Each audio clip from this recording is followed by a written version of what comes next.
пожар на Покровнишко шосе.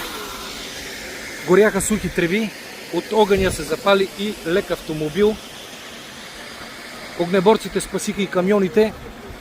Пътят за Покровнишко шосе е затворен и в двете посоки от полиция.